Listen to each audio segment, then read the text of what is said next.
the national anthem. Jana Gana Mana Adhinayaka Jaya He Bharat Bhagya Vidhata Punjab Sindh Gujarat Maratha Dravida Utkala Vanga Vindhya Himachala Yamuna Ganga Uchala Jaladhi Taranga तव शुभ नामे जागे तव शुभ आशीष मांगे गाहे तव जय गाथा जन गण मंगलदायक जय हे भारत भाग्य विधाता जय हे जय हे जय हे जय जय जय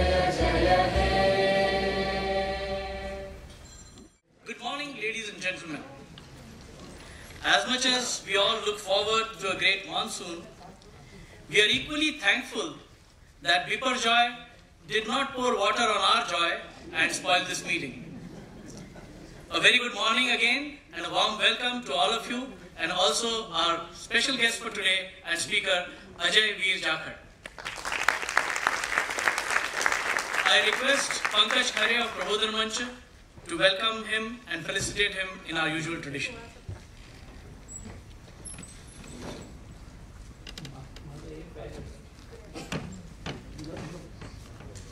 Ajay, सामने आ जाइए.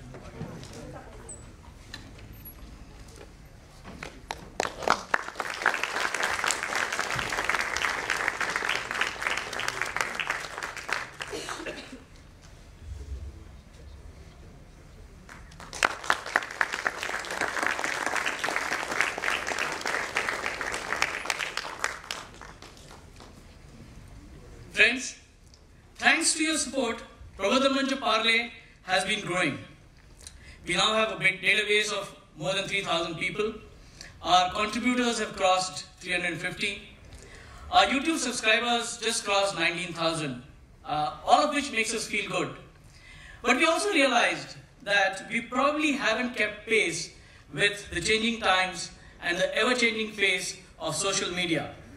So you will still see us a little bit more on media like Instagram, Twitter, as well as Facebook.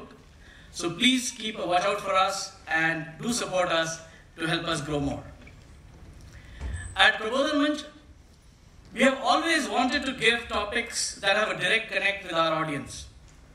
But as discussions about the monsoon started, we realized how little most of us know about the food, farming, and farmers' value chain. I mean, just because we don't tax agricultural income, are farmers really a pampered lot? And just because our godowns are filled with paddy and wheat, does it mean we have enough nutrition for the large population of India? And were the recent attempts by the government, including the retracted laws, the panacea for all the problems? Well, thanks to our audience, of course, and their goodwill, we are always able to get a very capable speaker for such topics. Ajay Vir Jakhar is a citrus farmer based in village Maujgarh, Punjab. He works to advocate for farmers' prosperity and a healthy, sustainable, inclusive and equitable food system. He writes regularly for different publications and speaks at international and national fora. Chairman, Punjab State Farmers and Farm Workers Commission and Vice Chair, Action Track 2, Shift to Sustainable Consumption Patterns of the United Nations Food Systems Summit 2021, Ajay ji graduated with a degree in geography and his hobbies are walking and reading. And as we all see, the walking reflects in his amazing fitness. As always, our team has curated some questions based on feedback and from what we got from the audience, but we always like more. So please do send in your questions. We will screen them to make sure that they are crisp, take the discussion forward, and are in no way inappropriate. So while it is possible that your question is not asked in toto, please do give us your questions and we'll try and include it. With that, Ajay ji, over to you.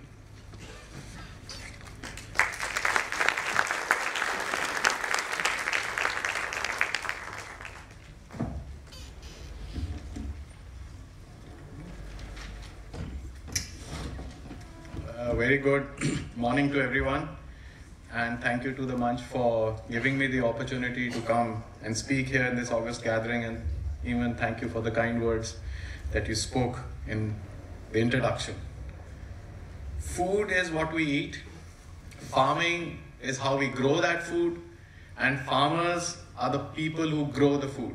So there are three distinct subjects. I mean, we tend to look at them as one, but the three different subjects. The interplay between these three different subjects will be the focus of my conversation and presentation today.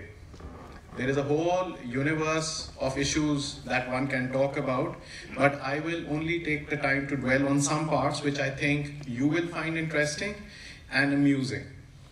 If one takes the trouble to look beyond conventional thinking, looks into other domains, one gains a different conception of the landscape. And that's what I'm trying to do. I'm trying to show agriculture in a larger domain and a systems approach, not on by itself.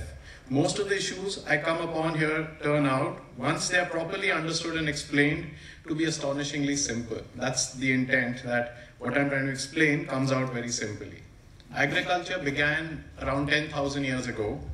It allowed for the first time for people to settle down, which is the cause where permanent cities came up, religions were formed, private property came up, the concept of private property, trade, armies, conquests, and all the vices that we have, philosophies, democracy, fanatism, religion, everything, atrocities, they all came up because we could farm and have surplus produce. So everybody did not need to search for food. Some people could farm, some people could trade, some people could do other professions, and that's the heart of how civilization began. Today we aren't discussing those 10,000 years. It's just a context. I will try and discuss where we stand today and where we seem to be heading. In the 1960s, India was in a very precarious situation, as many of you would know. Monsoons were failing, crops were failing, and we were in a ship-to-mouth disease. That food was landing on Indian shores and being shipped directly to people in rural India, into the hinterland where people could be fed. And Lal Bahadur Shastri ji, our former Prime Minister, had to appeal to the people to give up one meal per week such that food would be available to the masses. American ships were landing, and that time Rockefeller Foundation provided India with productive wheat seeds, helped by Indian scientists. Bhakra Dam was conceptualized and made. Punjab government made mandis, roads, markets for that produce to be picked up, and that is what got us our green revolution. It was just not the seeds, it's just not technology, it was the whole paraphernalia of things that was required. And the green revolution is much criticized today, but let me assure you that it was required and it was a grand success when it happened.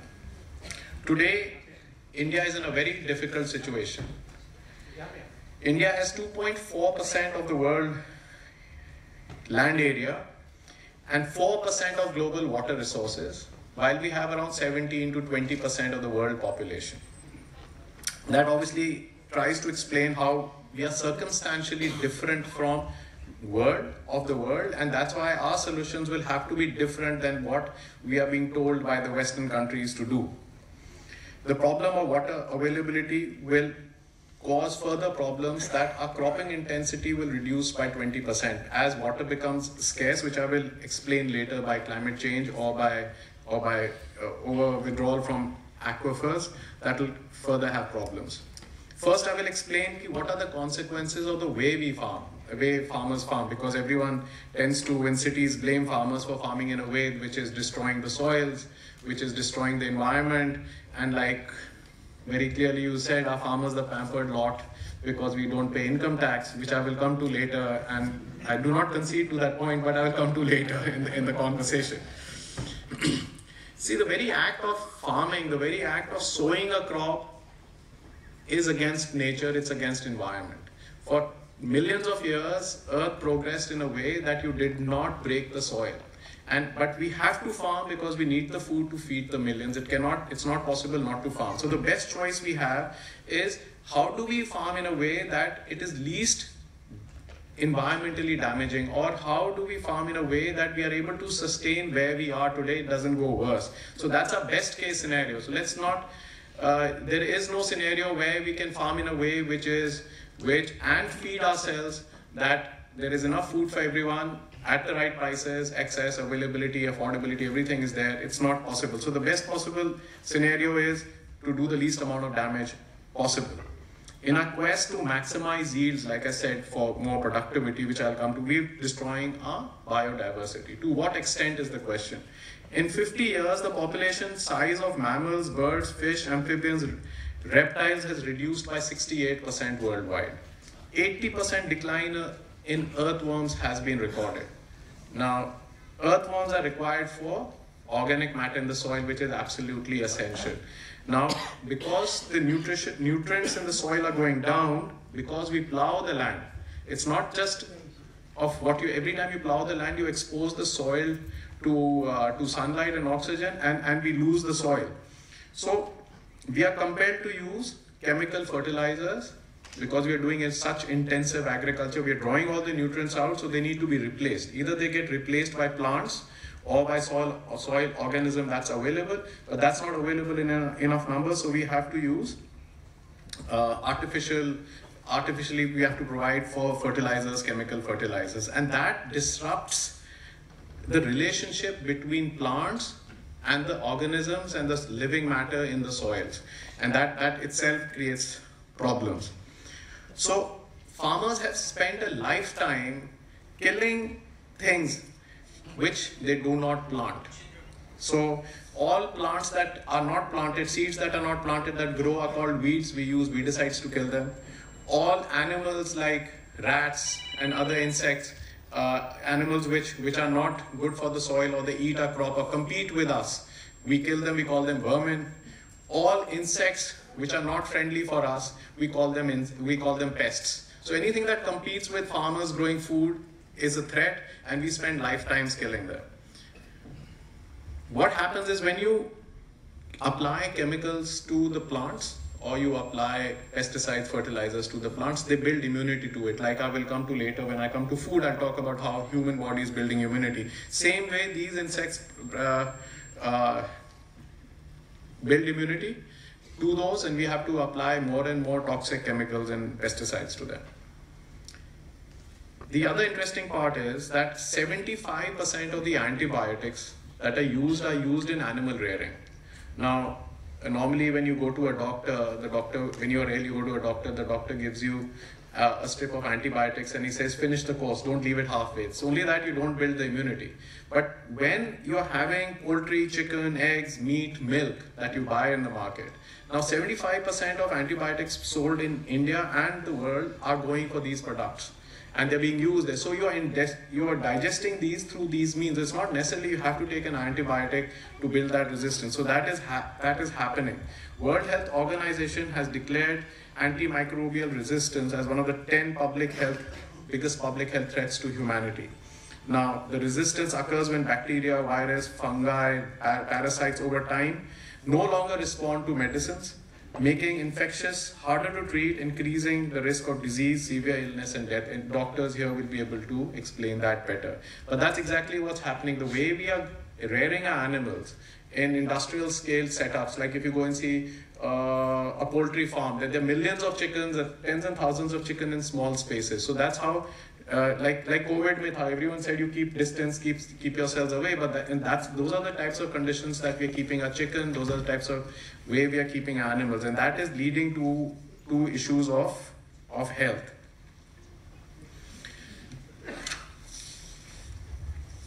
So one may wonder, and 75% of the emerging infectious disease that we are having, emerging infectious disease is zoonotic in nature. Like COVID was, like plague was, like cholera was, like flu was, like SARS was, MERS was. So 75% of the new disease are based on animals, coming from the animal world. And it's not coming only because we are rearing them in a way, it's also coming because we are killing the habitats by farming in an intensive way. There's no place for them to stay. And so those diseases are now coming into the humans, and and COVID was just one example of it. So one may wonder that why do we farm in this particular way? That's the key question. Like everyone will say, and even if I explain it in a way that the way we are farming is destroying the environment and mankind, then why do we farm in a way? The answer is simple. Farmers do not grow a crop in a particular way or a crop or in a particular way because we want to. We only do what the government incentivizes us to do or what you as consumers want, what the audience here would want. That's what farmers do. They respond to market signals, they respond to government incentives. It's not a choice we have. And I'll give you examples of this because this is the core of the issue, is that farmers are farming because of demand. Like you will hear lots of time, lots of economists and lots of people who write in newspapers, they will say we need to find a market for farmers' produce. It's all rubbish. This comes up for people who are sitting in air-conditioned offices. Farmers will grow what markets want. Farmers will not, you don't have to find a produce for farmers produce, because farmers are not producing for their choice, they're producing what the markets. If 1 year one crop is selling expensive, next year they will grow that crop because they think that's the market signal for it. So for example, nitrogen fertilizer is the main fertilizer that's used for farming, and it's 2.5 times cheaper than it's in Pakistan or in the international market. So if you give something at rock bottom prices, then farmers will obviously use more of that fertilizer. So it's just an example to say, and Pakistan, I live on the border with Pakistan. My village is like 5-7 kilometers from Pakistan. And just across the border, it's 2.5 times more expensive. So obviously they're using less per acre than what I'm using, because using that fertilizer gives you a higher yield. And that's how government is incentivizing this. But if the support for nitrogen was removed, food production could fall, prices would rise, availability would suffer, and that creates a problem, and that's why farmers are using this, government is incentivizing it. If farmers procures only 2 crops, like wheat and paddy, like you said, our godowns are full, which again, I disagree with, we will come to later. But if government only buys 2 produces from farmers, then farmers will only produce those 2 produces. If the government gives you a decent price or a good price for 1 crop, then farmers will obviously grow that 1 crop. It's not his choice. You must have heard of this term, minimum support price. It's a normal term that everybody uses. The government has a means of calculating it, and it's a bare minimum price that farmers should get, and it's announced for around 23 crops. Very few of those crops are procured, and they're procured not from every farmer. So government may announce that we've started procurement, but other than for paddy and wheat, it does not happen for other crops other than Punjab and Haryana. So that is another issue. Though under Prime Minister Modi, I've got to say this, procurement under minimum support price has diversified, increased in value and volume. It's diversified geographically and in the basket of crops. So crops like ragi, crops like jowar have increased. Paddy procurement has shifted to other states it has diversified to other states from Punjab and Haryana. It's gone to Madhya Pradesh, it's gone to states in South India. So obviously there is a shift in the government's understanding of the problem, and they're trying to do this. So when we come to food, and this is where is the second. So first part was that government incentivizes farmers to grow in a particular way or a particular crop, and farmers respond. Now this is even a bigger issue, is food. So over human history, there are 30,000 edible plants available in the world. 6,000 to 7,000 plants are cultivated for food, of which only 170 plants are commercially significant. So if you say farming kiski karte ho, it's around 170 plants are commercially exploited in a way, grown in a way that's commercially important. But 50% of our daily calories comes from only 3 crops. That is rice, wheat and maize worldwide. Only 3 crops provide 50% of the calories. If you add potatoes, soy, palm oil, barley, sugar beet and sugar cane, that becomes 75%. So just a few crops is providing humans with all its nutrition. And that is a major problem, and that is what leads to monoculture, that is what leads to biodiversity. And within each crop, for example, let's say in Punjab, government says we will buy wheat. So the government is valuing your yield, it's not valuing the way you are farming. So if the government is going to value the yield, the quantity, you're going to pay for quantity, then farmers will grow that variety of wheat which gives you the best quantity.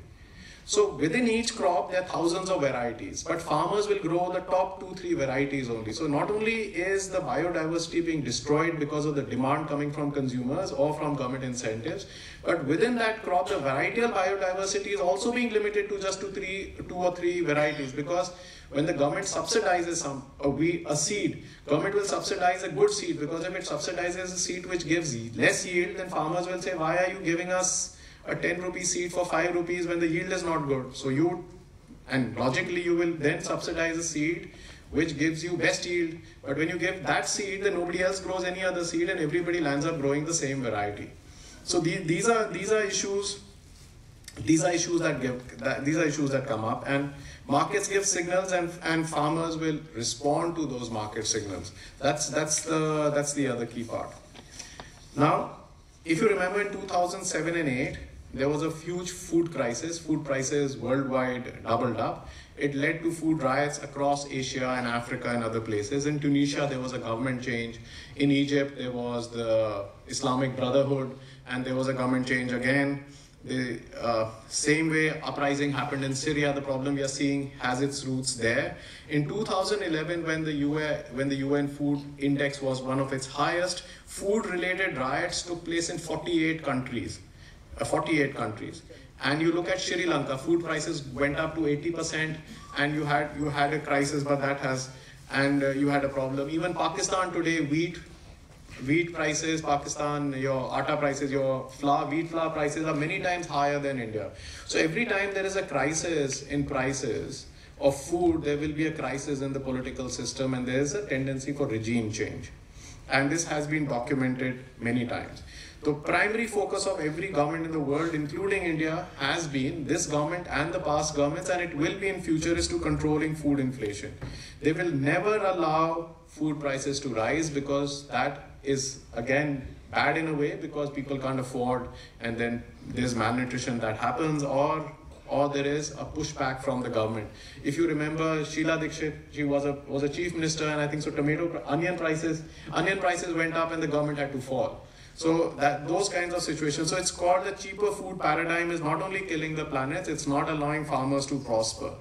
And it is triggering the greatest migration in human history from rural areas to villages, because we are not allowing farmers to prosper, because urban electorates and consumers want cheap food, farmers can't make a living, and people are migrating. Even if you look at Bombay, you look at so many places, everybody's come from the village, 2-3 down generations, because it's been a steady migration that's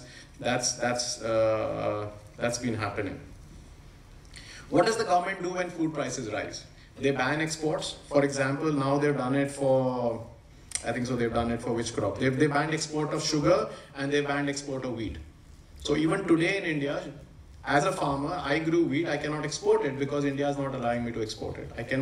Mills are not allowed to export sugar, and then we tell that sugar mills are not paying farmers because for the sugar cane they have delivered, because they're not allowed to profit from it. Similarly, when prices go up, government will import pulses, it will import oil seeds from countries where it is subsidized or is cheaply available, artificially subduing prices in the market. But when prices fall, government will say that we will announce at minimum support prices, they will procure 1 or 2, 5, 7, 10% of the crop, and they will not procure the rest of the crop. So everybody does not gain. So that's how it happens. I'll give you another example. Masoor dal you must all be eating. It's landing from Australian shores at $660 to $670 at Indian shores, which is like 55,000 rupees a ton. But the minimum support price is 60,000 rupees. So the government is itself importing a produce from the world, from outside India, and selling in Indian shores lesser than the minimum support price. Then why should the government declare a minimum support price? So one of the advocacies that we've been doing is that at one stage the government says, we want every farmer to get a minimum support price. But at the same time, you are getting produce at lesser cost. You should not allow that to be imported into the country. You should impose a duty that the landing cost of any food will not be less than minimum support price. Just 2-3 days ago, government announced very good prices of around 8 to 9% increase in minimum support prices. But this is how it is. Edible oil imports, we're just importing them from outside, while Indian farmers growing oilseed crops are not being paid for it. So this is how government subdues prices. But let's say, I'll give you another example. Now let's take the reverse. Now farmers saying my produce is not selling, buy my produce. So the government procures your produce. Let's say moong crop hai. It had this price and it was selling at a lower cost, so farmers wanted produce, government procures it. What does the government do with it? Ultimately, it have to release it back into the market. So next year when moong prices are higher, government will release that moong into the market, and that virtual cycle, that vicious cycle, then it won't allow moong prices to rise because artificially you're flooding the markets with moong stocks that you have procured. So it's a difficult situation, but so it does not happen. I mean, I've got some examples because I want to hammer this point in, is that farmers and consumers have a direct link. And as consumers, if consumers don't pay a higher price for food, the problem of farming and agriculture is not going to be solved. The government, the rice today in the market is selling for around 40 rupees or 39 or 40 rupees. I think so when you buy rice, that would be the cost, 39, 40 rupees per kg. But government is giving it under PDS to the below poverty line people at 3 rupees a kg. Now, where will the farmer find his produce? When you are flooding the market with 3 rupees a kg, where is the market for me to sell at 40 rupees a kg? So you're perpetually, by giving cheap food, which I'm not disputing, that's a different story completely. So I'm not trying to get there, but I'm trying to say is that the markets are not available for farmers' produce where government is intervening, because then farmers are completely perpetually dependent on government for support and subsidies, and that's why you will find farmers on streets in Punjab, in Delhi, in Maharashtra coming from Pune, because ultimately government and consumers are not allowing them to get prices that would allow them to make a decent living for the family and for the children. Now the problem with farmers is that they're always wanting these cheap subsidies, not realizing they're actually only passed through to consumers. When they get fertilizer subsidy, actually you grow food cheaper, and what does the farmer gain from it? No, even the food sells cheaper. So it passes through to the consumer. Same thing happens with electricity subsidy, same thing happens with any other subsidy that you're giving farmers. It's basically not for farmers. So farmers are not the pampered lot. It is for consumers to ensure that food prices don't rise. And farmers are just a means to an end. And that must clearly be understood.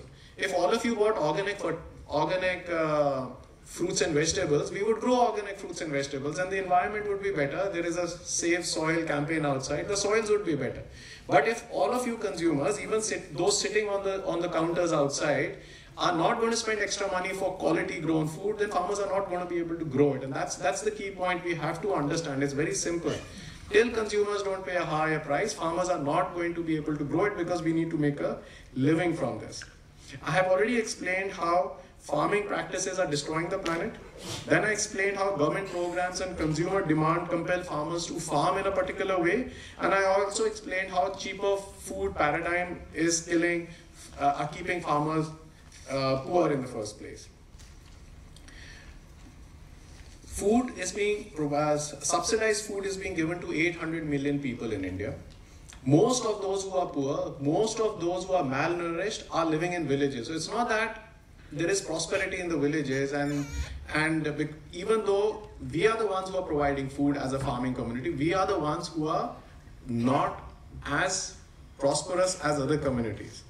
Rural communities are also now becoming dependent on market forces for nutrition. So for earlier, what would happen is a village would be growing most of its needs. But because how markets have structured, a farmer growing wheat will only grow wheat. Farmer growing, let's say, sugarcane will only grow sugarcane. So now he's dependent on his own nutrition for markets. And that is also a problem because now he's vulnerable to supply side disruptions and price shocks like the city forecast. So it's not that he's immune to all these problems. Fragmentation of land holding as families expand is happening. Unlike the West, in India, if there was a person and he had 2 children, so his 10 acres gets divided to 5 each, then they each had 2 children, it becomes 2 acres or whatever, it becomes less. But in Europe, in the UK, it does not happen like that. If a farmer has 2 children, the land will only go to 1. The land cannot be fragmented. This is how they've been over the last many hundred years. So there is a difference. And 80% of farmers in India own very, very small holdings. And that's why 99% of farmers, I don't have a survey on this, it's just my understanding of the situation, don't want their children to farm. They all want them to have desk jobs, sitting behind desks. It's a tedious job farming on the farm. It's not romantic. Lots of people, who have money come to me and say, agriculture is so good, buy me some land and I want to do some farming. So farming is good only when you're not farming. Farming is good if you have another source of income and you're not dependent on that farming. You buy a farm and it doesn't give you an income, but it makes you feel mentally very good that I've got some land and I'm doing farming. So it's not a romantic profession at all. And that's the hard part. And villagers will never come and tell you that I want to buy more land. It's always the city folk who are very far removed want to buy farmland and become farmers. And obviously employment is not there. Everybody wants their children to get government employment because that seems to be the easiest. The quality of education in this country does not allow children to become employable. Forget government jobs. Government is not there to give jobs, but it's there to create employment. So I think education is a big issue. So we grow unsustainably. That's true. But we rely on practices and technologies and techniques that are aggressively promoted by the agriculture research system and by the private sector. So now I'm going to touch upon some other things of the other domains on agriculture other than what we're talking about. First is research and development. In the 1980s, we became food secure in a way that we had enough cereals to feed ourselves and we could fill our godown, and we were not worried that if there's going to be an akal or there's going to be a famine or a drought, we will not be able to feed ourselves.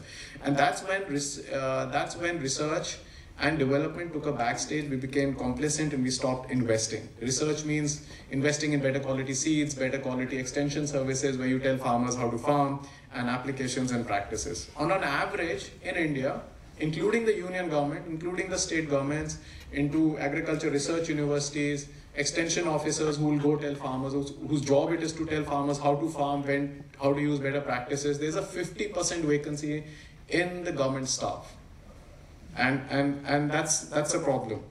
So what happens is, if you don't have proper extension officers, and I have a pest on my farm, I will go and spray quickly. If I spray too quickly, like before time, it's a wasted spray. If I spray late and the pest has developed to a stage where that spray does not act on it, it's again a waste. And this is what happens when you don't invest in extension services. This is the problem. If a pesticide is sprayed before time or even late, it is not effective on the targeted pest and money is wasted, and it, like a human body, it builds immunity in the pests also. And you'll end up killing the friendly insects. Also, your crop yield does not benefit from it. Even our exports of vegetables and fruits to Western markets is problematically is under stress because of our pesticide residues. It happens with basmati exports from Punjab. It may happen for grape exports from Maharashtra. We have to be very careful on the quantity of pesticides we are using, and that's a problem. If you will read in newspapers, every budget statement you will see, every time the finance minister comes on stage, every time some economist comes on stage, I'm sure Sanjeev Sanyal also did it, and he said, we are spending so much money on infrastructure. It doesn't help. You have to prioritize human resource development. You have to invest. As a farmers organization, I'm very clearly saying this whole idea of investing in infrastructure is good, but we need to first prioritize human resources. You may have hospitals, you don't have doctors. You may have extension offices, but you don't have people going to farmers telling them how to farm. So these are questions. For example, in Punjab or in other states, the extension officer is supposed to go to the farmer's field and tell him how to farm, and he does not get paid for the transport. So how do you expect that extension officer to go to every farm from his own pocket? He's not going to go. So he's going to fudge up figures and say that I've been to X village, Y village, I've met so many farmers. They're not going to go. So the system is not geared up for human resources. This development economics of saying that we will invest in infrastructure and there will be jobs created and it will trickle down to farmers, that trickle down never happens. Sometimes COVID hits, sometimes demonetization hits, sometimes something hits. So that trickle down always stops before it reaches the ground, the villages. So because of a lack of investment, public investment in research, what are the consequences that have happened the world over, and they are now coming to India also. 8 seed companies do 76% of the research and development in the seed and biotech sector. So just 8 companies do 76% of the research, and that includes public research. 5 companies account for 74% of agrochemical research and development. So there's no public sector anyway. And this is not for India, this is for the world over. 3 companies control 70% of agrochemical sales. So only 3 companies are selling 70% of worldwide agrochemicals. And 60%, and 3 companies control more than 60% of the priority seeds worldwide. So that is how the consolidation of the private sector is happening, not because they wanted to control it in a way, but because the public sector has abdicated on the responsibility of doing research. 4 companies spend 57% of the farm machinery research and development. Just 4 companies in the world. 66% of research and development on animal health is done by 8 companies. And these are the 8 companies which make sure that 75% of the antibiotics are used in the animal sector. So if there was public research, there was investment in human resource development, this would not happen. And then you get widely irresponsible politicians like you had in Sri Lanka. They said overnight we're going to turn Sri Lanka into an organic island where no chemicals will be sold, and you know what happened. So it just added to the mess that they had. The food production went down, the tea exports got hit because tea was a great industry, and it helped in collapse of Sri Lanka as a country. I do not personally believe that one can do without pesticides and chemicals. But we can definitely reduce the use of pesticides and chemicals slowly. Like I would say we could target a reduction of 5 to 10% reduction in use of chemicals every year over the preceding year. And that would be a good pace to plan. And we've seen it happen when I was with Punjab government advising them, we actually did it. So we had a reduction in use of pesticides of 5 to 10% over the last 3 years. Every year we managed to reduce, and we should have practical targets. We should not have emotional targets. We should look at the circumstances we live in and then design policies for those circumstances. Interestingly, let's come to farm laws, Okay, before coming to farm laws, I'll say on pesticides. So after the farm laws were withdrawn, the government made a committee to give a plan for India's, as an alternative plan. So in that committee, there were 2 private members. Both of those 2 private members were representatives of the pesticide industry. I put it out on social media, put the photographs out and stuff like that. So the industry is greatly entrenched. It could be the telecom sector, it could be the petrochemical sector, it could be the agriculture sector. So they actually have a lot of control on how a policy is made, and I will also be coming to that, how that happens. There's rampant misgovernance of agriculture markets and mandis where farmers sell their produce and traders are allowed to loot.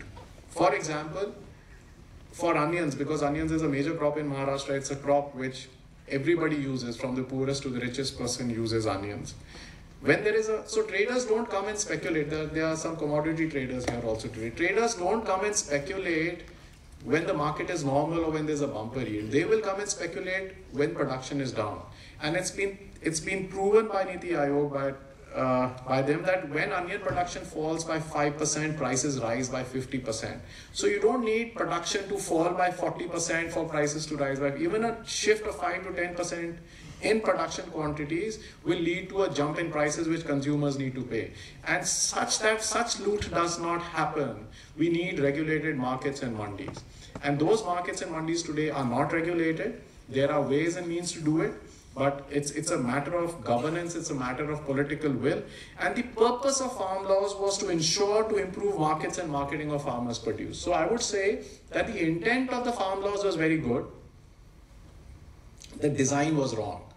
So the intent was that we would have better marketing, better markets, and better platforms, so consumers would gain, farmers would gain, and the whole country and the community would gain. But what did the farm laws do? They were drafted in a way that agriculture markets in India would resemble US markets in around 20 years. For a transformation to take place, that's the time frame it would take. What is a market? Market is a place where there are buyers and there are sellers and they both come together. The farmers have a produce, they will get it to the market. If there's a buyer, they will sell it. If there's no buyer, then the farmer is not going to be able to get that produce there.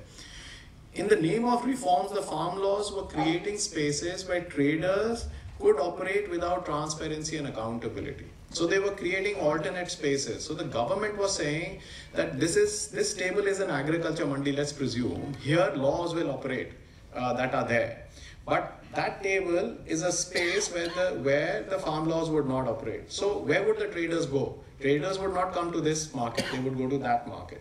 At that market, there was lack of transparency, there was lack of accountability, there was lack of regulation, and ultimately what would happen is that the market, like I said, is a place where traders, where buyers and sellers come, there would be no buyers left in these traditional markets, and these markets would be destroyed.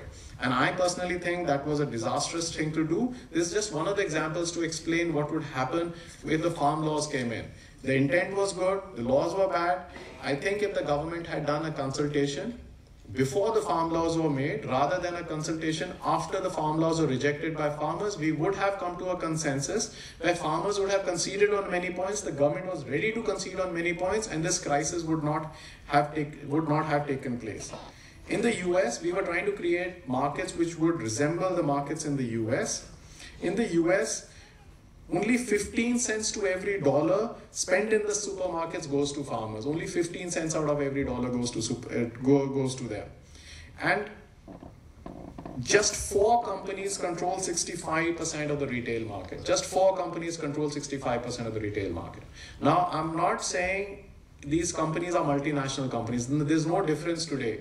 There's no difference between companies. You could say there's no difference. If Reliance goes into retail, Reliance is no different than Walmart. It's no different than other Amazon or other markets or platforms. They're all the same, because today the ownership is so fudged that nobody knows who owns which company, who will sell some shares to some company. So this whole idea of saying national versus multinational or national pride is wrong when you're coming to the private sector.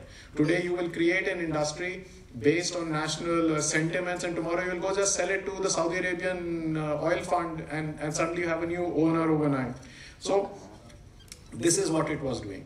Internationally, a few players in each sectors have tremendous power over organization, food production, distribution and consumption.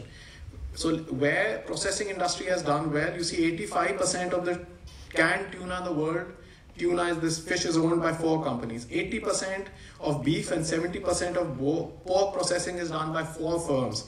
4 firms control 53% of the chicken slaughter business. So this is what happens over time. So I'm saying these farm laws had come, we were going in that direction where we would cede control to a few oligarchs, we would lose control of what we have.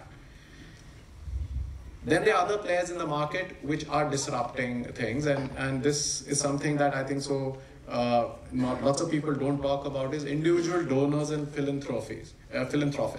You know, they come with their money and they want to decide public policy. Bill and Melinda Gates Foundation, for an example. They've gone to Africa and they've said, we'll give you money provided you do GM crops. So what does a poor country do? It doesn't have anything, it follows the technology. They've gone and said, we've genetically altered a mosquito to tackle malaria. And I mean, I don't want to be bitten by a mosquito. I prefer getting malaria than being bitten by a genetically altered mosquito. Maybe it will alter me or something. But this is what they do. So as a farmers organization, we strongly advocate against private money influencing public policy, because all those people have an agenda. They may be good agendas, they may be bad agendas, but at the end of the day, it's their private money that is influencing agenda.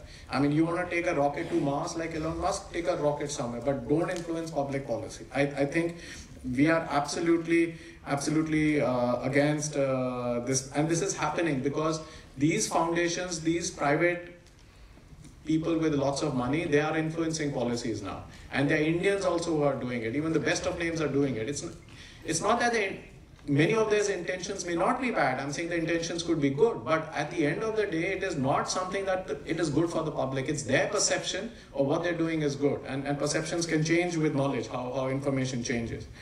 For example, let's say how you can assess a technology.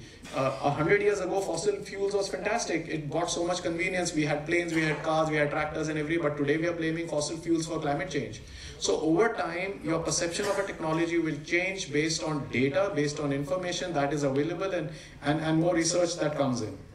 My second target, other than private individuals influencing policy, is consultancy firms, advising union governments and state governments. This is disastrous. You know, these consultancy firms, they draft policies for sectors they work for. So I may be advising, let's say I might be advising a agrochemical company, but I'm trying to decide policy on agriculture and the government is paying me for doing it. So it's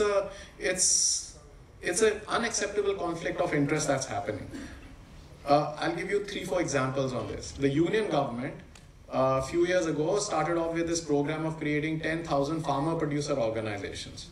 Now, I will not go into what farmer-producer organizations are, that's not the occasion. But as a farmer, I see that it's a failed program. There's this organization called Grant Thornton. I don't know if anybody works for it here, but they made this whole concept of 10,000 farmer-producer organizations. Government is spending tens and thousands of crores on this project, and I have bet with everyone I've met that it's an absolute failure. And after 4 years, 90% of those that have been formed will not be working, with tens of thousands of crores gone down the drain. World Economic Forum, for which I'm also associated with in some way, is framing the agri-stack and digitalization in the agriculture field. Now, why should a private company be drafting laws for the agriculture ministry? Similarly, Punjab has hired Boston Consulting Group to design its agriculture. I mean, Boston Consulting Group has no expertise in agriculture in the world over. I don't know why they've hired Boston Consulting Group. UP government has hired Deloitte to make the industrial plan. So there's an organization which works for the industry and it works for the state and it designs incentives that the industry wants in a way that industry gains out of it and people don't gain out of it. And this is again a conflict of interest. What happens when you use a private consultancy firm is that governments, officers lacking capacity use these consultancy firms as glorified assistants. That's been my experience. I mean, I've worked with a lot of government agencies and that's been my experience. And it would be foolhardy to think that foreign consultancy firms and their counterparts can tell us how to do farming better, can tell us how to live better and design our policies. And using consultants in the long run, and this has been documented in the West, in the UK, in USA and Europe, is that it undermines the capacity and capability of governments to take rational decisions. See, ultimately, if you outsource your work to other people to think, to design policies, your own capacities of your own department suffers. I think that would happen in the private sector also. So what I've been now trying to explain was that much of the problems in food and farming and farmers don't lie on the farms, but they lie outside the farm. So to solve the mess that we have in the villages and the farms, we need to work outside the farm. And the biggest issue I find there is governance. So I drafted a policy on agriculture for Punjab government. I mean, Punjab, as you all know, is an agrarian state and it's the food bowl of the country, but for all your interest, Punjab doesn't have an agriculture policy. Right? So it's not had since independence. So anyway, so we drafted a policy and for the government, which obviously the government did not accept, because we said stop free electricity to rich farmers, and that also it was very contentious. Forget income tax, they did not even want to stop it for rich farmers. But at the state level, what I see with my experience, and this goes for all states without exception, is that they lack the capacity to execute programs, spend resources in a sensible way, and to scale up programs. So they lack this capacity. Poor governance and weak institutions are the biggest impediments to sustainable development. And lots of time you will blame the union government for all these problems that are happening to farmers. But the surprising part is agriculture is a state subject. The central government is not, everybody uses central government. There's nothing like a central government. It's a union government. The constitution has created a space for a union government. But everybody says central government, so I made that mistake myself. So The union government gets blamed for all the mess in the states, but it's the problem of the state's delivery and nobody understands. The media does not understand where the blame should be given. Overcoming these problems does not require investment. That's the other point I'm trying to say. It does not require huge amounts of investment. It requires a political will, astute political leadership at the national level and the state level, which is just not available. Come election time, everybody is giving freebies. You got free electricity for farmers. Now you got free electricity for households. In Punjab, 90% of the households are getting free electricity. Around 90 to 100% of the farmers are getting free electricity. So either you're going to spend money on human resource development so that people from Punjab are not migrating to Canada and Australia and other places, or you're going to invest and just give freebies. So I'm just saying these freebies are very expensive. Restarting the old pension scheme is a disastrous decision. And these are problems that add to lack of availability of finances because politicians are going to be spending money on things that they don't need to spend, and that's why human resource and spending on human resource development does not get you votes at the end of the day. So if you were to invest in agriculture research, in better seeds, it would, the seeds would come out after 10-15 years, and the gains per farmer would be marginal. For the country, it would be huge. If I was growing a crop and my yield was, let's say, 20 units and it went up to 20.5 units, as an individual farmer, it would not be politically brainwave that I would vote for a government which gave me that kind of seed, because the gains are very marginal. But as a country, the gains would be multifold, because that 0.5 on 20 would add to millions and millions of tons of food grain availability. So that's a problem. I don't know, but I should be saying this. I think 40% of country revenues are being given for 5% of government employees as salaries and pensions. And any country that does that is not going to progress, because all the money is going to just 5% of the people. I think so when you go to state governments, this figure becomes bigger and becomes bigger. Now, what happened with the withdrawal of the farm laws is that the political capital of the union government was lost to do more reforms. So nobody's going to touch on. So as a farmer, what I find is, what did the farm laws do? They ultimately created a status quo. Nothing changed. Did our lives improve? No. Did food become better? Was it grown better? No. Were we getting better prices? No. Were consumers getting at lower prices? No. Nothing changed. The status quo was maintained. And now no political party, the one in power, the ones in opposition, anyway, nobody will touch these farm laws, because they've seen how politically contentious it was. Only because one or two officers in the government refused to negotiate or refused to form a refused to consult farmers before drawing these farm laws. All those officers, now one or two of them in the agriculture ministry have the secretary of the agriculture is retired and he was made this head of this committee which has these pesticide members. So these are people who should have been held responsible, because it's not just the farm laws and the agitation. Agitation hua, farm laws hue, khatam ho gaya, but the political capital has been lost and the inertia for any reforms has been lost there. I think I'll just finish off in 5-7 minutes. I don't know how this is turning out to be, but if you listen to policymakers, and like you said, our godowns are filled with food grains, you said. I don't think so. They're filled with food grains.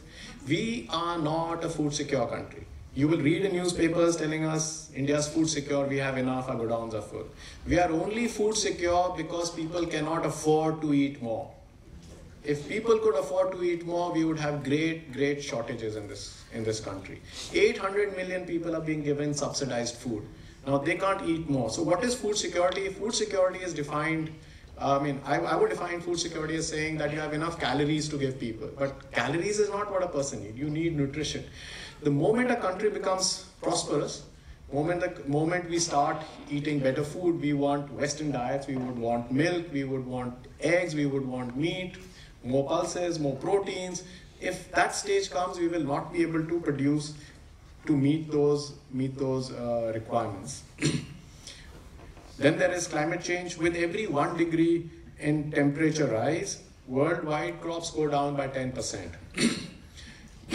In climate change, when the climate change is already happening, we're already seeing it now. The worst part of the world that is going to be hit is going to be the tropical regions of the globe. And India falls in the tropical region. So I won't be surprised. The data says that we could have a shortfall of yields of around 25% over this century. So this whole idea of food security is a fallacy, it's a myth, it's a daydream that people and the bureaucracy have, right from Niti Aayog downwards to scientists. In fact, I've met scientists, senior scientists of the government who said that climate change se maize ki yield बढ़ जाएगी and we will have more production because photosynthesis will increase. These guys are the problem. And nobody is listening to farmers, nobody is talking to farmers. Everybody wants to give gyan top down. Nobody wants to, bottom up approach is what is missing. So when our diets change as Western diets, see, I'm very optimistic of India's future, that we have a very great future because of, and I don't want to give credit to anyone here on the stage because then it seems like you are trying to be a sycophant. But I'm optimistic that India with its young population has a very good growth prospect. When we grow, when we prosper economically, our diets will change and become more Western-like. And that's where problems will also arise. So look at meat consumption for a change. In India, it's only 4 kgs per person per year. In Kenya, it's 17 kgs. In USA, it's 120 kgs. In Europe, it's 136 kgs. And 60% of the arable land, cultivable land in the world, is not grown to grow food. It is grown to feed animals, which we will then kill and we will eat. And that is where we are going. That's where we are heading, unfortunately. And these are problems which will all compound. Climate change will compound, your governance failures will compound, your private sector control not allowing policy to function will compound. These all will lead to higher healthcare costs. You will also hear in newspapers, because you live in Bombay, so your newspapers and media talks about sustainable development goals, carbon neutrality, net zero. These are all rubbish arguments. Rubbish arguments coming from the West. If the West was really concerned about carbon neutral platforms, sustainable development goals, they'd cut down on the meat production and half the problem the world would solve. 60% of the world, all of Brazil, Argentina, everyone is growing to feed the ethanol industry for fuel mandates, and it is growing to feed animal production for beef consumption. So these are Western. So all these ideas come from the West, and Indian bureaucracy, Indian academics, consultancy firms, they all make us adopt exactly what we are being told to do. Our circumstances are completely different. We will need to create our own knowledge platforms, and it could not be politically right, but I think so we've got a lot to learn from China. We've got to be able to stand for ourselves. We've got to do more to be Atmanirbhar. Atmanirbhar is not making industry. Atmanirbhar is making your human resources, your think tanks, your institutions better, so we are able to think for ourselves. And that's the problem of agriculture. Like I keep saying, agriculture problems can't be solved within the farm. They can't be solved there. They have to be solved outside the farm. They have to be solved with people who are here in Bombay, who are in urban electorates, because the population in the villages has gone down from, those dependent on agriculture in the last 40 years has gone down from 60-70% to 40-42%. Today, not more than 42% are directly involved with agriculture. And most of those families are not dependent on agriculture income alone. There's very small portion of the income that farmers are getting is now also non-farming income. So every farmer, there's somebody working on a construction site, some relatives working in a city, somebody's working in a shop, somebody's doing labor for somebody else. So a farmer's income is just not income that's coming from farming. So what is this food processing industry do? 60% of the sugar that is sold worldwide goes to the food processing industry, to the bulk consumers. It's not for consumers like us. But in spite of that, there is a ban in export of sugar from here. Why? I would say because 3 companies controls 90% of the cola market. And those are the people who influence policy. So don't think, some of you may think that this guy's standing on the stage, he's got an opportunity and he's trying to connect unrelated dots. But when you look at it, it all connects together. It's everything is actually interconnected. And our per capita processed food consumption in India has increased 5 times over the last 20 years. So our intake of salt or sugar, unsaturated fat, and all this thing is going up, and that's leading to healthcare costs. In the United States, the cost that the spending on diabetic medicine is more than spend on fuels for cars. And that's where we are also heading ultimately. Our health costs are increasing because of the food. So food, how consumers buy, what you eat, also has an interconnection with food, farmers and farming. So adopting better diets is also one of the ways to improve farming on the farms. And we need to tax ultra-processed foods high in sugar, salt and fat. That's another thing that we've been saying. Why give tax only on incomes? I'll come to the income tax also. But why give tax on incomes? Why not tax unhealthy foods? Why say everything has the same GST? You have to, just the way we will come to farm ecosystem services where you pay for farmers doing better practices, then give them nitrogen fertilizer cheap. Same way your taxation on food is very important. And it has shown that when you tax Coca-Cola, you tax Pepsi-Cola, in Mexico your consumption goes down. So it's possible to do it. I think the urban people, especially in Ville Parle, and all of you have more influence than people sitting in villages, because village mein kya hota hai, if one person is voting, so see, how does the electorate work in the villages? Just the way you have wards here, जैसे municipality का corporation का चुनाव होता है, वोटे गांव में भी ward है. So if one person is voting on one side, the other is voting on one side, which does not happen in the city. City में you don't even know your neighbors in your building, you don't know your neighbors in your street. In the village you know everyone, and it's more divided. And these issues don't form a basis. For example, after the farm laws agitation, all these farmers went and fought elections in Punjab. 99, except one candidate, everyone lost their deposit. So it's not that because you have been able to agitate that people support you in the villages. All of them lost their deposit. And that's how villages vote. But that's not how cities vote. Cities, everybody votes together. Your onion, your tomatoes, your milk gets expensive, you'll throw the state government out, you'll throw the union government out. And that's why the government focuses on your cheap food. It's how you vote. Your vote is more important. Don't think about your individual vote, but you are able to change the country by how you vote. And you need to tax it. I'll give you an example how private sector is controlling the food space in the agriculture space and the climate change space. COP27, I don't know, you must have all read about COP27. It happened in Egypt, big gains. It was funded by Coca-Cola. I mean, that's what it is. And 18 of the 20 sponsors for COP27 were fossil fuel industry associated. COP28, for climate, it's coming now in UAE. I mean, UAE is a place which grow fossil fuels, and they're going to give guidelines on how to control fossil fuels. And it's the CEO of COP28 is a CEO of the UAE oil company. And so I'm just saying India has to be very careful of not following these Western agendas. They have their own views, they have their own things. We have to create our own space. But I'll now quickly come to what I think we can try and do. First is we need a systems approach. Agriculture is a state subject, departments are different.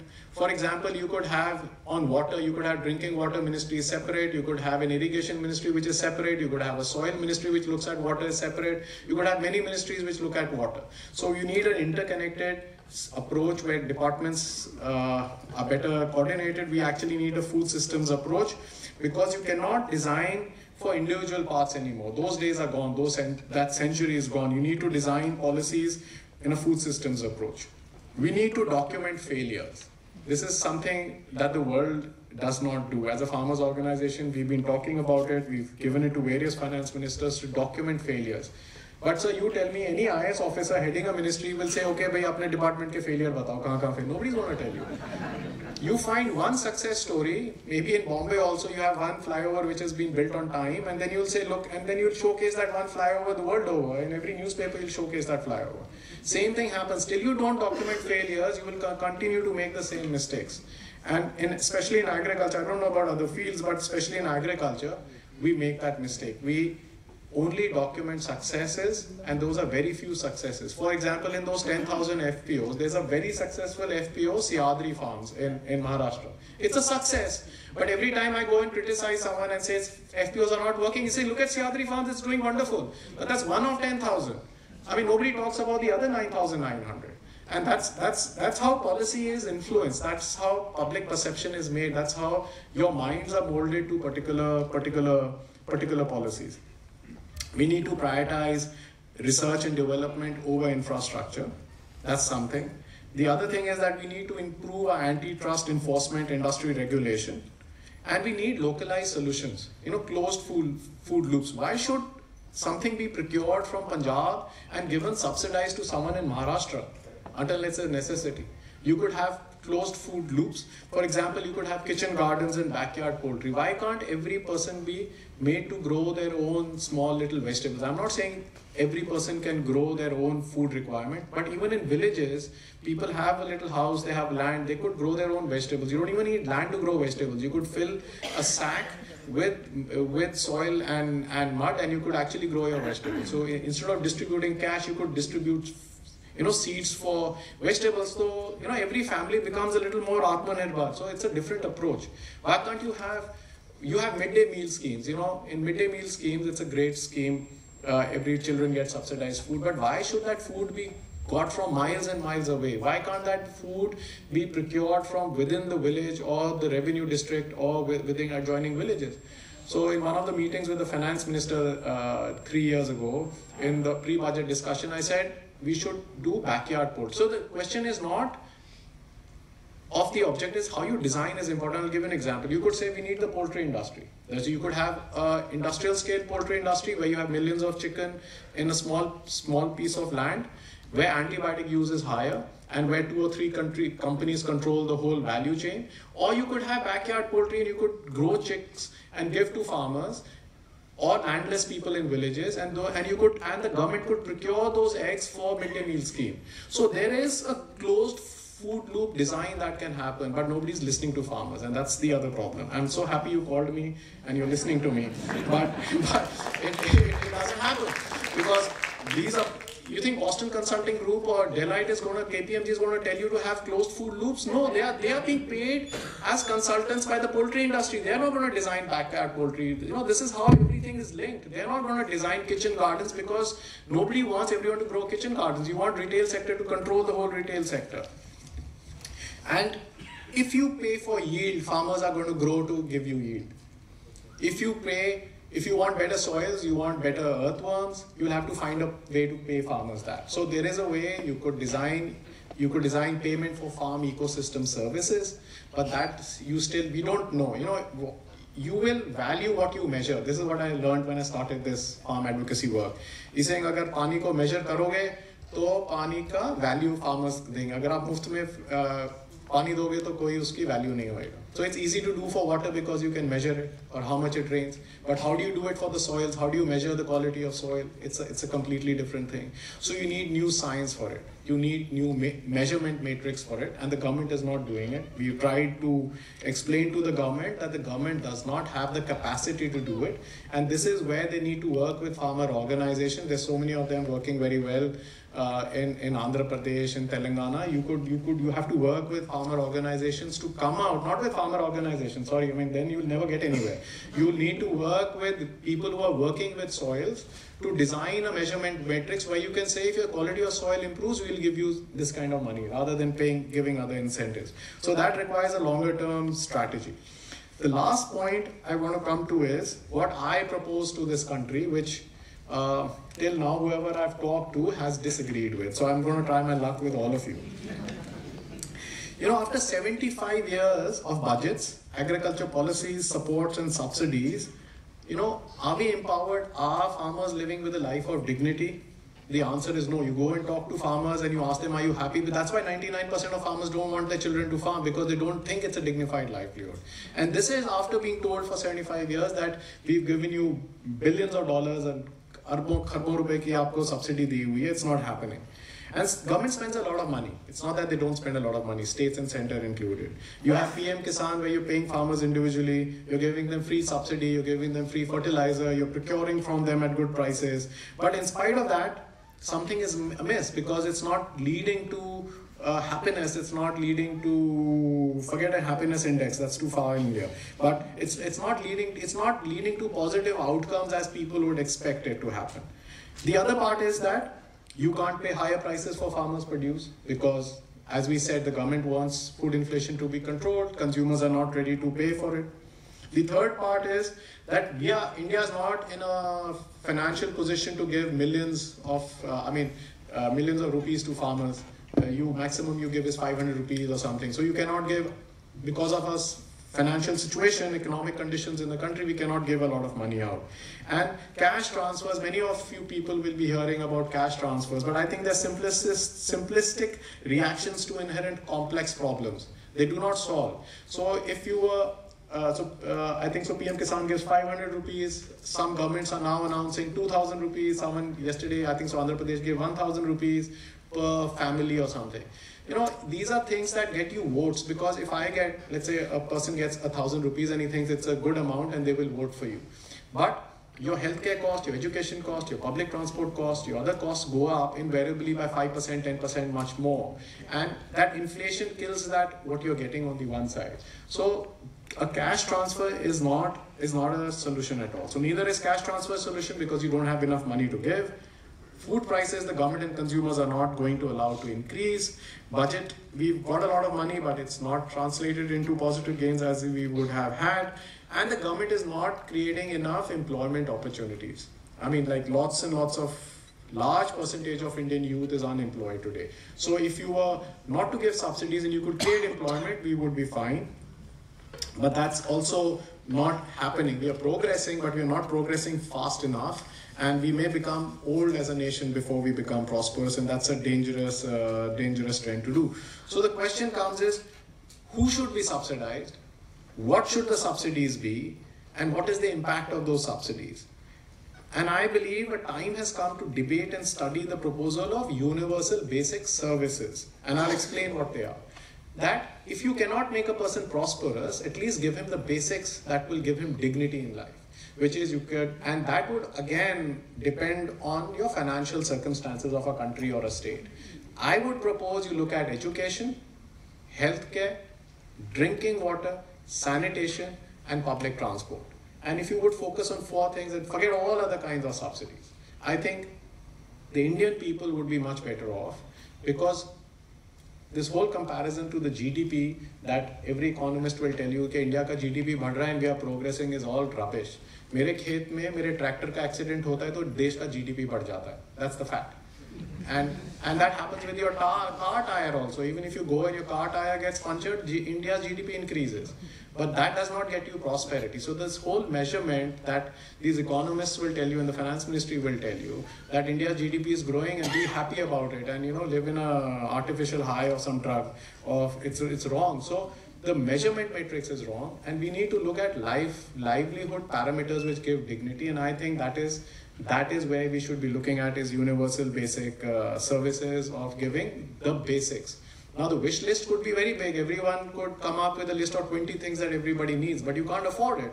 And so whatever the country or the government thinks is important, we should be providing that, but we should be providing it at world-class levels. And I would want to end with that and say that farmers and farming are not going to improve in the circumstances that we've been living in the past few decades, and that's the hard fact. I did not come here to tell you a success story or give you a vision of a bright future, but this is how things stand, and I think as consumers you are in the middle of it, and your say is very important.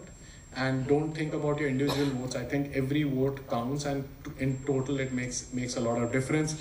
But I'm definitely against freebies. This is what I agree with the government, that we need to focus not on freebies, but we need to focus on universal basic services that every individual should have to lead a life of dignity. I may have left a lot of points because of lack of time, but I thought what would be of interest, I would talk on those parts. Yeah. Okay, thank you so much. Thank you for your patience. I hope you enjoyed it.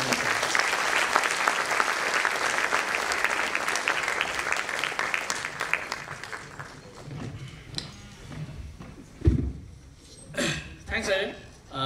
And I think some of my initial remarks were meant exactly to sort of...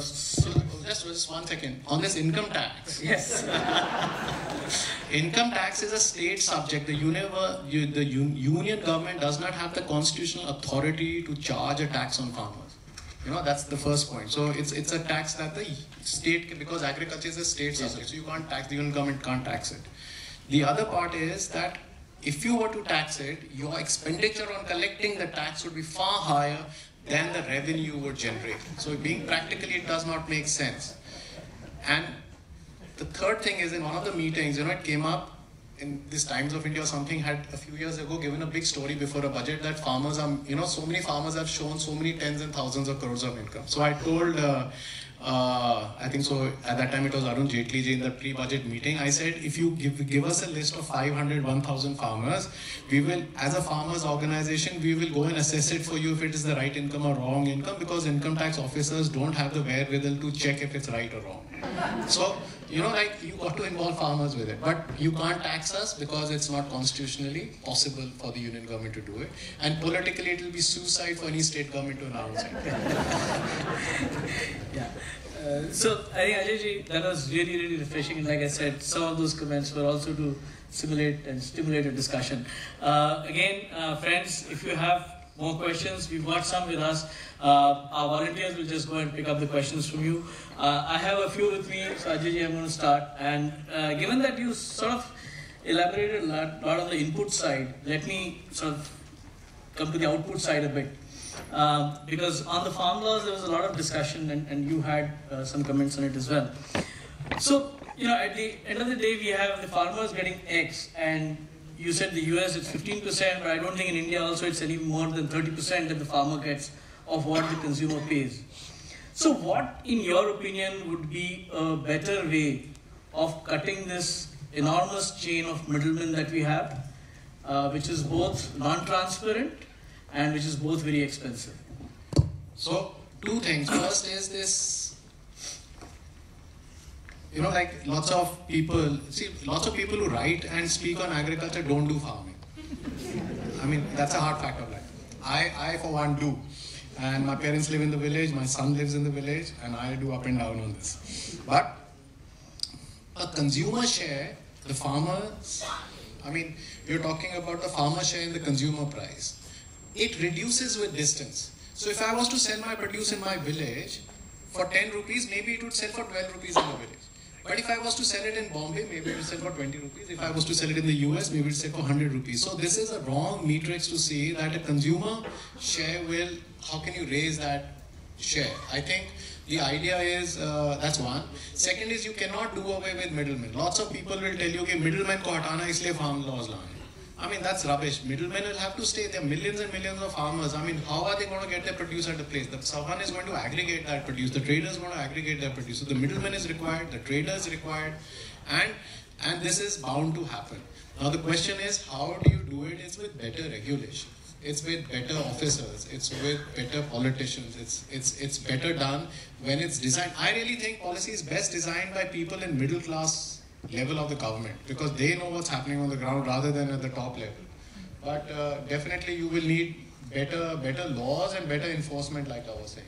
I don't have a magic bullet on this. Ultimately, it's hard work on the ground of enforcing what laws they are. You have markets, you have future markets, you have options in futures where for price discovery, but every time the prices rises, the government knows it's for price discovery, but they'll stop those markets from operating. It's again a perception. It's an absolute governance failure, as put of it.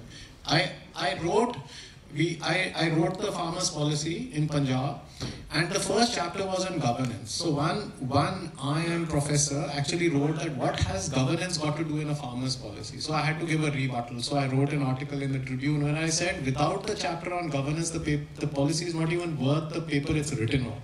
And if you do that one chapter of governance, everything else will fall through. So we actually, in the general public discourse, we don't discuss governance as an issue. I think governance is the key issue, and the capacity of officers governing us is very low. I really think that's where re-education is required. They keep telling us that farmer ko educate karo ki achhi kheti kare, and we keep saying कि भाई अफसरों को बताओ कि अच्छी नीति बनाओ. So on the output side, a lot is said on the lack of efficient storage systems in India, whether it is warehousing, cold storage, etc. And the government last year tried to respond to it, and again, you may disagree, but the policy around the whole agriculture infrastructure fund.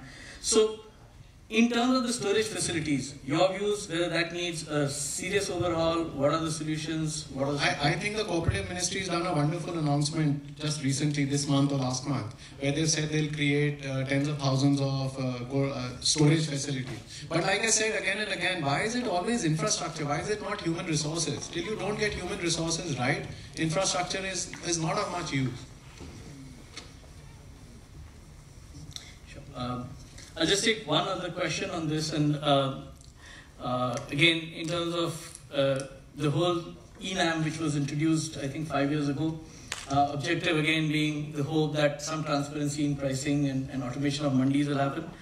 I guess it's now an accepted thing that ENAM hasn't really done much wonders. So, You're very diplomatic. It's an absolute failure. Not done wonders. This is all okay.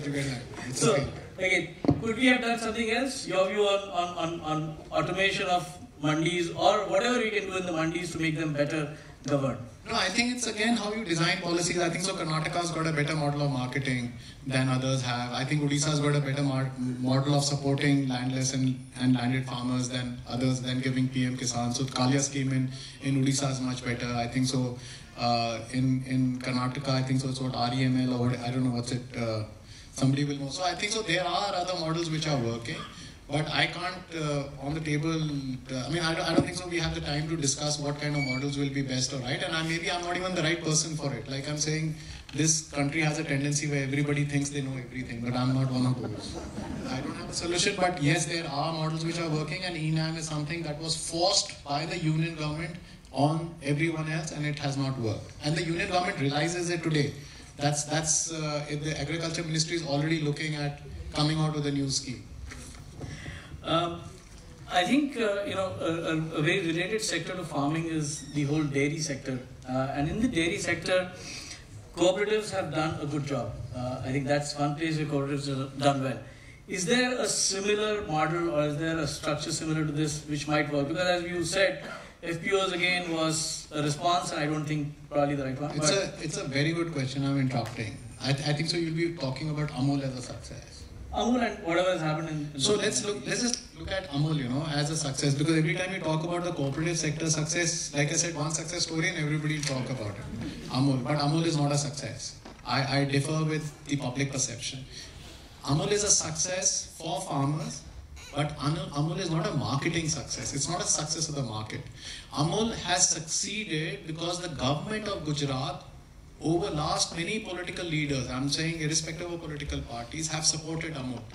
So if Reliance wants to go buy milk, if some private company wants to go and buy milk in Gujarat, you are not allowed to do it. They've created a monopoly for Amul to have a base, and that's what Amul is. Amul is a state-sponsored monopoly. Today you may have state-sponsored monopolies for telecom sector, maybe the two companies which control everything. So Amul is a state-sponsored monopoly, and I think the government has done very good by creating that monopoly. So I think the cooperative sector can deliver, but it needs public support. It cannot be a marketing wonder, and that's the difference. So public sector में आपको support करना ही पड़ेगा. Government is not there to make money. The government is there to support. So I think every time the prices go down of milk, the Gujarat government gives Amul some money, gives farmers some money, and that's why Amul is a success, because every time there's trouble, it happens. So I think and the cooperative sector, because you're discussing milk, I'll give you another absolutely reverse example. Punjab has milk fed. Now Punjab mein, you get maximum quantity of milk in the smallest, so the concentration of availability of milk is very high in Punjab, because you have fodder, you have greens and everything. So every time milk prices rise, all the private sector goes to Punjab and it buys milk. So the cooperative gets less milk. Every time prices fall, these private sector just goes out from the market. So what happens is, then the cooperative is acting like an insurance, and all the farmers are selling to the cooperative. And the cooperative is buying milk and selling at a loss. So the cooperative becomes the insurance for the milk sector. So I'm saying it plays out differently depending on how it happens. But that's what Gujarat doesn't allow you to do. And Gujarat supports it. So I think so. There was this case in the elections of Nandi in Andhra Pradesh. It's actually, you have to support the cooperative movement, and I think it's cheaper to do that. It's a more efficient way to do it. Sure. Since you mentioned something in the end in terms of the solution, I think there are two questions, and maybe a bit emotional here. But I think one straight one from somebody who says, We read and hear a lot about farmer deaths and suicides, and what's, in your opinion, is the real issue and the solution there? The solution is you pay higher prices for your food. Like I said, it's the cheap food paradigm which is forcing farmers to do this. It's an emotional issue. It's not just an economic issue. It's also an emotional issue. It's an issue of government support. Lots of states have policies to support farmers emotionally, even in distressed families. But it's actually a governance issue, and it has no magic bullet solution to it that you can give point 1, 2, 3. You'll have to improve the whole ecosystem of providing services and prices to farmers. Moving in terms of the scalability issue, I think you mentioned about the fragmentation of land. Is there a solution to it now? I mean, I don't think we can change the law for non-fragmentation. There is no solution to it. It's inevitable. It's already happened. 80% of farmers own 2 acres and less of land. There's nothing you can do about it. Is there any way you can allow farmers to come together, group together? No, there are already lots of laws where farmers can collectively farm together, but they choose not to farm together. And so it's a state level issue. Every state will come out with its own laws, but there's nothing we can do about it because it's come to a point where it's come to a tipping point where you can't change it back. I don't think it's possible. I mean, there's not much that can be done about it. That's what I'm saying. Changing tack a little on some of the sort of issues around modernization or modern techniques, etc. So a couple of questions. The first one, I think you did mention, and I guess that's you, but if GM is not the answer, what do we do in terms of making sure that we have better seeds and better yields or better varieties of crops? No, that's what I was kept saying is that public sector investment in agriculture research and development has to increase many times. That's the key to it. And there's no quick solution. It'll take 10, 20 years for new varieties, new seeds to come out. And I never said GM is not the solution. You said that. And not that I'm proposing GM, but I'm just saying that every technology has a lifespan. People look at it, they take a contrary opinion to it, like you did for fossil fuels. You'll have tomorrow people will forget GM, they'll come up with CRISPR. Tomorrow you'll forget that, you'll have nitrogen fixation bacteria. You'll have different technologies coming in. So you need to have your principles right of how you assess a technology. And sometimes the technology cannot be assessed properly because the people assessing those technologies are not good enough. And then you'll end up asking people from outside India, and it's basically got to invest in agriculture research and development by public sector is what I'm saying. I'm not saying that you don't allow private sector to invest. Let them keep investing. Not that Indian private sector is also investing much. We're just trying to get things from outside. But we need huge investments in agriculture research and development. There are institutes with the Ministry of Agriculture, ICR has made, where they're just 2 scientists. We had a seminar on diversification in Punjab 3 days ago. So it's 3 days ago. And we had scientists from Punjab Agriculture University coming in. So we were looking at what crops could be used to move away Punjab from paddy because paddy was depleting the aquifers. It was leading to crop burning problems, monoculture. So two solutions came up was bajra because it's the year of the millets. Everybody wants to talk about millets. Nobody wants to eat it. And the other was soya bean. So Punjab Agriculture University actually said in all of Punjab we only have 2 scientists working on soya bean and we have only 1 scientist working on bajra. So I'm just saying ki what you hear and what happens on the ground is a huge difference. I think one of the things which we hear... And the expenditure on research and development does not even keep up with the inflation. So if your research and development expenditure goes up by 3%, your inflation has actually been 5%. So I think in general, the productivity of the Indian farm sector is like lower than I think a lot of its counterparts even globally. So where do you think we have scope for improvement and what could be done for that? I think again it's research and development. Everything comes down to research and development. But some of these yields that you see when you compare crop to crop, some of the yields that you see India maybe have 2 cropping cycles. So normally you do 1 crop and 1 crop.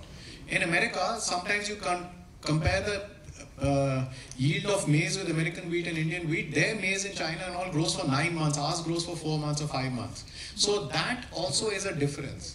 So how do you compare properly is, I mean, I'm not saying Indian yields are high. Indian yields have a potential to go far higher. We invest more in research and development. But some of the comparisons that you see coming out of the private sector are not good comparisons. They are biased comparisons to give you a perception of what they want you to believe. Going back to, I think you mentioned something about soil and soil measurement, etc. But I think there's a straight question saying, is there a way to do a scientific study on which crop will really grow better in which soil, and depending on water scarcity or availability again? I think it's common knowledge. I think everybody knows it. But you don't grow a crop because of the quality of soil or water availability. You grow it because consumers demand it or farmers ask you to grow it. For example, in Punjab, if there is a soil which will grow a better crop, let's say it will grow vegetables better. But why will I grow vegetables there? Because vegetables has a price risk, it has a production risk, it has so many other risks. I will grow paddy because the government is going to procure all my productivity from my farm and pay me within 7 days. I have no risk. So farmers, the science of what should grow in which agroclimatic zone is very well set. But people will not use that scientific knowledge because economics and of making money is more important for surviving day to day and going across that crop cycle. Couple of questions relating to the relationship of financing and agriculture. So one, crop insurance is again something which takes a lot of time, energy, has some subsidy as well, but nobody in the end seems to be happy.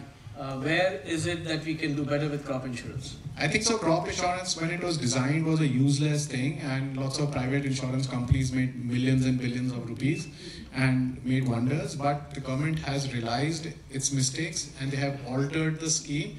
And I think it's a constant process. Some of these things we should not even expect them to be right on the first try. I mean, it's a constant evolution that's happening. I think the crop insurance scheme has improved substantially over the last, I think so, 7-8 years. And I'm not saying it's perfect. It has a long way to go. So one difference that I find what happens in the US and what happens in India, I'll give you on this crop insurance. So in India, what they do is they want to find every field and tell you if there's a problem. In the US and many countries, they will take a whole village or a block and they will give you compensation based on what's happened in the village, because it's very difficult to assess every field ka output kya hai, uska loss kya hai. So that's one difference. The other thing is this insurance in India is only for weather insurance. If you go to America, you will even have price risk insurance. Then the other insurance that you have in America, which we don't have, it's a good point to come up, is that if the price, because I think price insurance is as important or even more important than a weather insurance, because price fluctuates so much.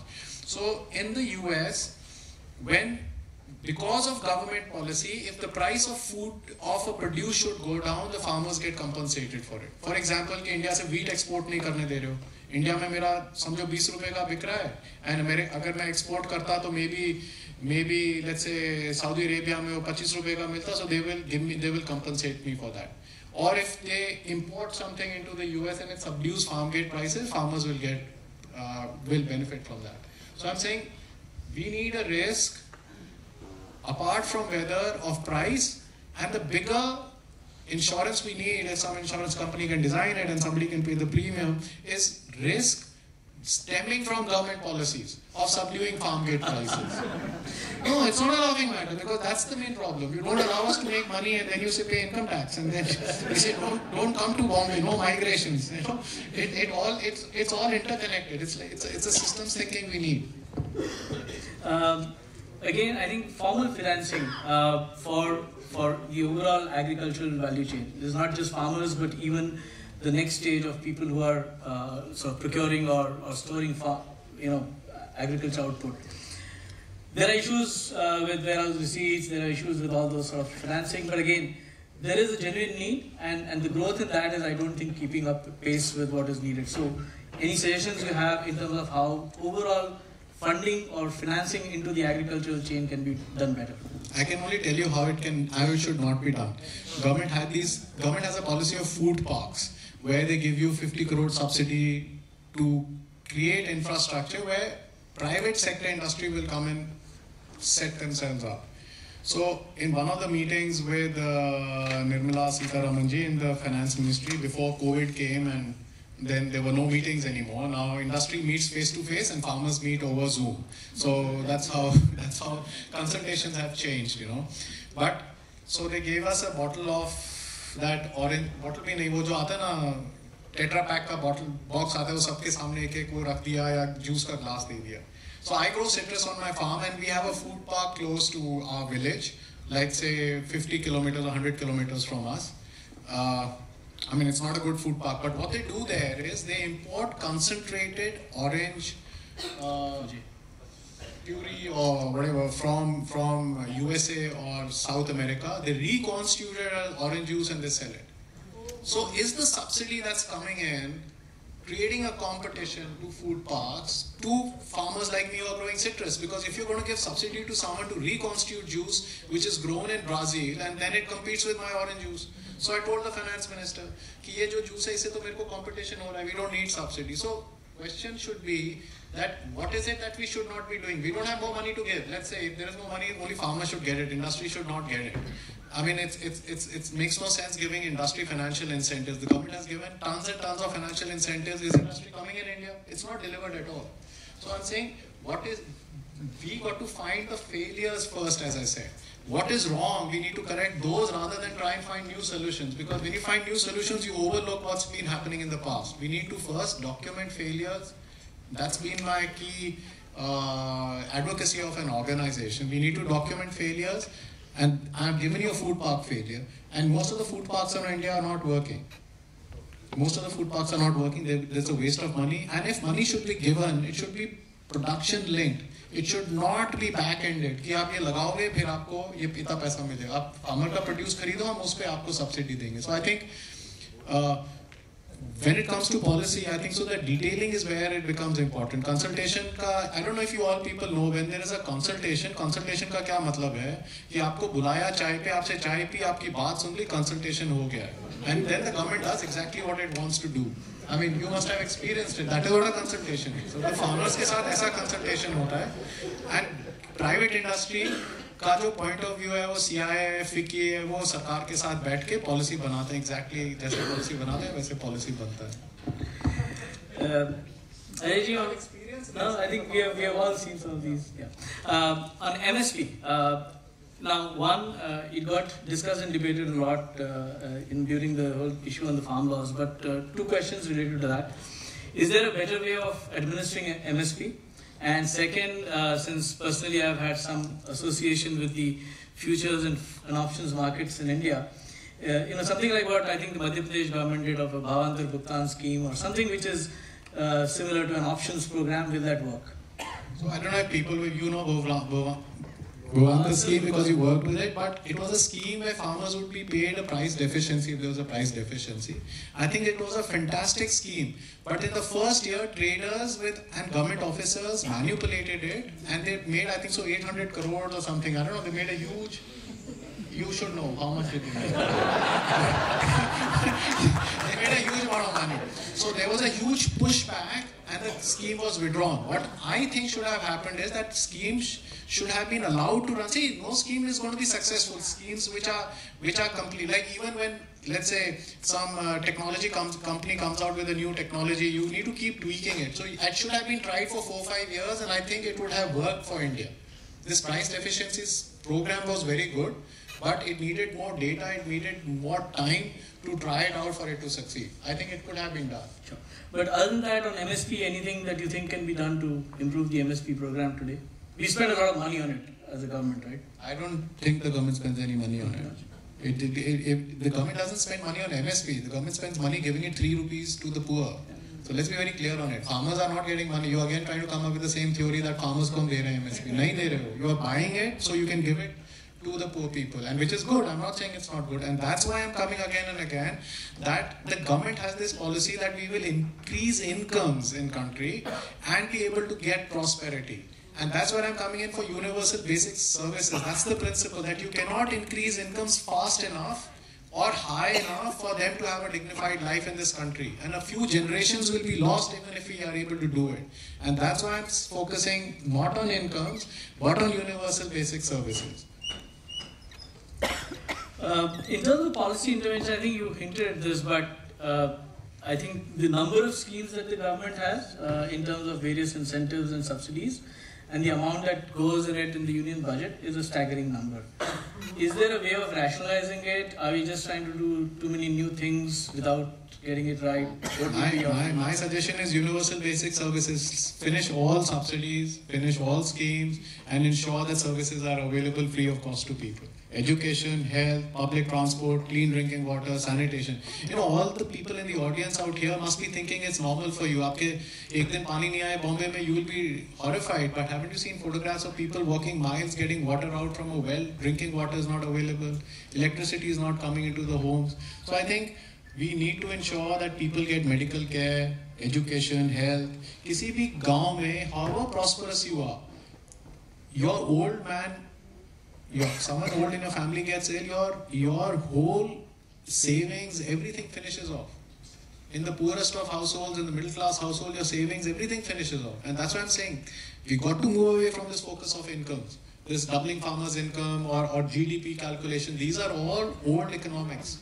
And unfortunately, I've not done economics as a subject, and I can't argue on those points in terms of data, but logically there's something that's rational that's not working out for this country, and we need to again come back on this. So, Ajay, since you have experience and you've traveled a lot, anything from the world that we can learn? Are there any countries which have done some schemes, some policies which you think we could benefit from? No, I think, see, circumstances differ. We cannot say we can copy-paste anything. Lots of countries are done. I can only say that we need to look at ourselves. The world is not flat. Somebody wrote a book, The World is Flat. I don't know if some of you read it. It came out 10, 20 years ago. World is fair. It's not fair. It's not flat. If the world gets an opportunity, they're going to dig India into the grave. So you got to focus on yourselves. You got to make your own policies. You got to get some Atmanirbharta in your food production, because you cannot depend on the outside. Climate change is happening. We cannot solve it on our own. The West is not going to help us solve it. We'll have to solve our own problems. We'll have to build our own capacity. What does USA, what does Europe, what does the developed world have? They have their own institutions. They spend millions and billions of dollars on research and investment. I think so that's why we need to come in. We need to spend money on research. We need to spend money on human resources. We need pure mathematicians. We don't have them. We need those kinds of things we need to focus on. Education. We need to focus on education. And on that, I'm trying to say that I don't have a policy that we can follow on, but definitely USA has a farm bill which every 5 years they change. China changes its farm policies every 2-3 years. India में एक policy बन जाता है वो 10-10 साल तक 20-20 साल तक वही रहता है. MSP दे रहे हैं तो उसका calculation वही रह रहा है. हर चीज goes on. There's so much it doesn't change. So we need to keep what I think we can learn from people who've done better than us for their own societies is that they keep changing, they keep evolving, and they keep investing in human resources, in their own capacity building. So, and you mentioned capacity building the knowledge systems a couple of times. One, do you think it's just not happening? Do you think it's happening in patches? And where do you really think the government should focus on more from an agricultural perspective? I think just more scientists, more money for research, just research it, just basics, you don't need, I mean, you come back again and again asking me the same questions and I'm answering the same answers. Your different questions, I'm giving the same answers. There's actually human resources, that's where we lack actually. And the problem is with human resources, you need to invest for 10-20 years. And it'll take 10-20 years for the results to come in. So if you think long term, that's the future that we should be looking at. Since you spoke about this question which came, will you advise the next generation to look at farming as an alternative career or as an alternative option? No, I will not. I mean, why would I advise someone to go into a profession which is fighting against the system? I would advise all people to get into politics and make sure you make better policies. If you are not a part of the system, then you are just on the other side of the fence, Better be part of the political system. Be involved with it. Make your voice heard. Because see, why no farmer wants to farm. It's a tedious job. It's just not about incomes. You may give income to a farmer which is at level with, let's say, a peon in the government, which is not there today. You're far less than that. Even if you give that, he still will not want to farm because it's a tedious job. In the middle of the sun, he's got to work. The whole day, at night, he's got to work. And I would not, under circumstances that exist in this country, I would not advise people to put their children to farming. Especially those living in Bombay and Ville Parle, for sure. As we're just coming to the end, I think in terms of questions, there is one question we ask our speaker always as the last question. I think some part of it you may have already answered, but still, as an audience in Mumbai, in Ville Parle, and having got, I think, definitely a very different flavor from what we've generally heard in media otherwise, and generally read in papers otherwise about agriculture, what would you tell this audience when they are now going to go out and they're probably a little better informed about this entire value chain? I think so. Get onto social media, because a lot of people will be on social media and talk about issues about policy, governance, research and development. You know, like, there's nothing romantic about it. There's no quick fix solutions. But get onto social media and air your views that farmers are not pampered. Farmers are in deep trouble and they need support. But they don't need support in terms of subsidies. They need support in terms of better policies and better governance. And you need support in terms of better understanding of the problems. And I would also say talk about larger issues, because to solve farming, you have to solve the whole ecosystem. And definitely, anytime anyone talks to you about GDP as a measure of growth, counter that. And talk of livelihoods, of quality of life. And that is the key issue here. But before we finish, I want to say, as a farmers organization, what do we try and do as a farmers organization? We don't take money from private sector. We don't take money from NGOs. We don't take money from civil society. And just like your Manch doesn't take, it does this crowdfunding, or it's not. So we do crowdfunding. Many of our supporters are here, but we don't charge for any tickets and we don't take sponsorship. So as a farmers organization, we don't go and tell farmers how to farm, because that requires money. So when I joined the farmers organization, this whole idea was there ki you can go to Bill Gates, or just forget Bill Gates. You could go to any NGO or all these foreign funds or Indian funds and ask money to work and improve farmers' lives in the villages.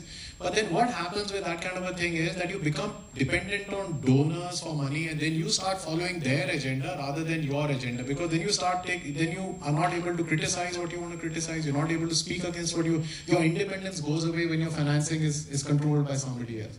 So as a farmers organization, we don't take money from any people. We focus on advocacy, because we think that if we are able to change one policy or two policies, or even tweak a little policy, millions and millions of farmers will benefit from that.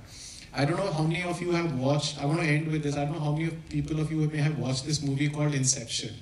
It was an English movie, it came out a few years ago. What they do in Inception is what we are trying to do. We are trying to incept ideas into people's mind that they think they are their ideas. Only when a person thinks it's their idea will you take it forward as your own idea. So that's what you're trying to do, and I hope I've been able to incept some of my ideas into your mind, and you will take those ideas forward. Change narratives. Every time you're sitting and farmer issues are discussed, anything that is of that you find of resonance in my conversation today, talk to those people. Talk to people when these issues are discussed, but ask for solutions. Don't believe what you read in the media and the newspaper. That's what I would request. Thank you so much.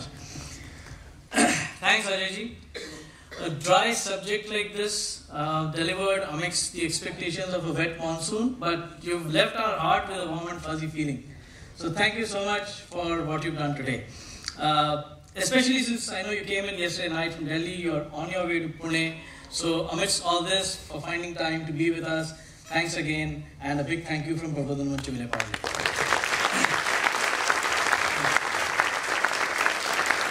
Now for a formal vote of thanks, sir. First and foremost, again to our speaker, Ajay Vir Jakhar. Thanks to the BMC for this hall, Shri Tendulkar and Sairaj Arts for banners, backdrop, publicity, Vastu Shobha for the stage, Avinash Paradkar for the sound, and Virag Vision for videography. I think the biggest thanks, and I think we got a chance to speak like Ajay ji mentioned in the end, the reason why we never went for sponsorships, why we never went for any sort of support is because we are able to forward your own agenda, which is supported by your contributions. We have 350 plus contributors, 115 of them have made repeat contributions. So all of you together and this wonderful audience is what keeps us going. Thank you so much for being with us and promoting this dialogue, as we say. Due to some unavoidable circumstances, we could not host the Abhivachan of Veer Savarkar's book, Maji Janmate, produced by our own Anand Padshikar ji last time as promised. We are very glad to confirm that we will be hosting it on Sunday, July 30th. So do join us that day. And after that, on August 6th, we'll have another program for which we'll come back to you and let you know the details shortly. Let's close this program with a rendition of Vande Mataram.